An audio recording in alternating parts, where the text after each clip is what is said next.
नमस्कार। प्रांजल ज्ञान गंगा में आप सभी का स्वागत है। हम संक्षिप्त महाभारत का पाठ कर रहे हैं, जिसमें कि भीष्म पर्व चल रहा है। कल हमने कथा में श्रीमद् भगवद गीता के गुण त्रय विभाग योग नामक अध्याय को पढ़ा था।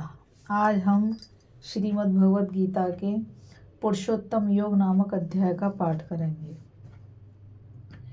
श्री भगवान बोले, आदि पुरुष परमेश्वर रूप मूल वाले और ब्रह्मा रूप मुख्य शाखा वाले जिस संसार रूप पीपल के वृक्ष को अविनाशी कहते हैं तथा वेद जिसके पत्ते कहे गए हैं, उस संसार रूप वृक्ष को जो पुरुष मूल सहित तत्व से जानता है, वह वेद के तात्पर्य को जानने वाला है।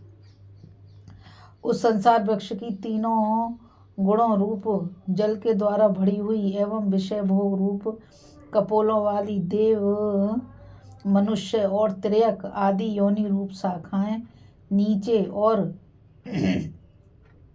ऊपर सर्वत्र फैली हुई हैं तथा मनुष्य योनि में कर्मों के अनुसार बांधने वाली अहंता, ममता और वासना रूप जड़ें भी नीचे और ऊपर सभी लोकों में व्याप्त हो रही हैं। इस संसार वृक्ष का स्वरूप जैसा कहा है वैसा यहाँ विचार काल में नहीं पाया जाता, क्योंकि ना तो इसका आदि है और ना अंत है तथा ना इसकी अच्छी प्रकार से स्थिति ही है। इसलिए इस अहंता, ममता और वासना रूप अति दृढ़ मूलों वाले संसार रूप पीपल के वृक्ष को दृढ़ वैराग्य रूप शस्त्र द्वारा काटकर उसके पश्चात उस परम पद रूप परमेश्वर को भली भांति खोजना चाहिए, जिसमें गए हुए पुरुष फिर लौटकर संसार में नहीं आते और जिस परमेश्वर से इस पुरातन संसार वृक्ष की प्रवृत्ति विस्तार को प्राप्त हुई है, उसी आदि पुरुष नारायण के मैं शरण हूँ।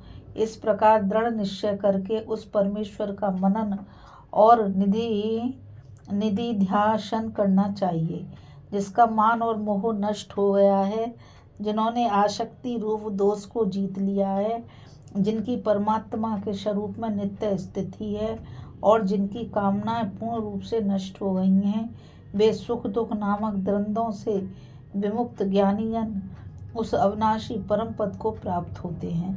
जिस परम पद को प्राप्त होकर मनुष्य लौटकर संसार में नहीं आते, उस स्वयं प्रकाश परम पद को न सूर्य प्रकाशित कर सकता है, न चंद्रमा और न अग्नि ही। वही मेरा परम धाम है। इस देह में यह जीवात्मा मेरा ही सनातन अंश है और वही इन त्रिगुणमयी माया में स्थित मन और पांचों इंद्रियों को आकर्षण करता है।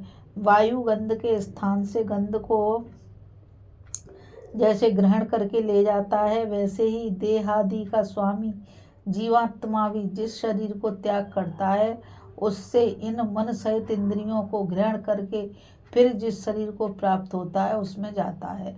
यह जीवात्मा श्रोत, चक्षु और त्वचा को तथा रसना, घ्राण और मन को आश्रय करके विषयों को सेवन करता है। शरीर को छोड़कर जाते हुए को अथवा शरीर में स्थित हुए को और विषयों को भोगते हुए को अथवा तीनों गुणों से युक्त हुए को भी अज्ञानी जन नहीं जानते। केवल ज्ञान रूप नेत्रों वाले ज्ञानी जन ही तत्व से जानते हैं।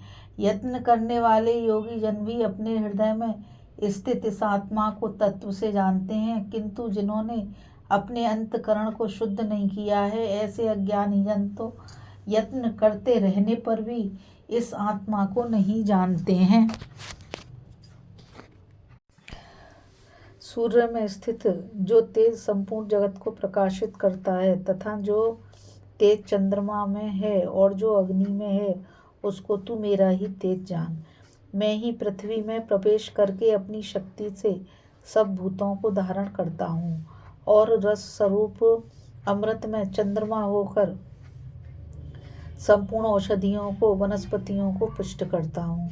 मैं ही सब प्राणियों के शरीर में स्थित रहने वाला प्राण और अपान से संयुक्त वैश्वानर अग्नि रूप होकर 4 प्रकार के अन्न को पचाता हूँ और मैं ही सब प्राणियों के हृदय में अंतर्यामी रूप से स्थित हूँ तथा मुझसे ही स्मृति, ज्ञान और अपोहन होता है और सब वेदों द्वारा मैं ही जानने के योग्य हूँ। तथा वेदांत का कर्ता और वेदों को जानने वाला भी मैं ही हूँ।